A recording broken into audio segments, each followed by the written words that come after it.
সূরা ইখলাস কখন পাঠ করলে সাথে সাথে ফলাফল পাবেন? ভালো করে বুঝেন।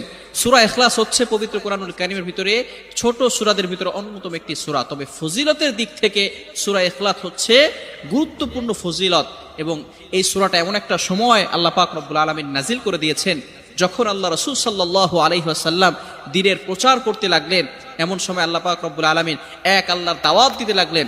তখন কাফেররা আল্লাহ রাসূল সাল্লাল্লাহু আলাইহি সাল্লামকে কোশ্চেন করলো যে, মুহাম্মদ, তুমি তো এক আল্লাহর দাওয়াত দাও, আমরা তো কোটি কোটি দেবতার পূজা করি, তারা আমাদের সমস্যার সমাধান করতে পারে না।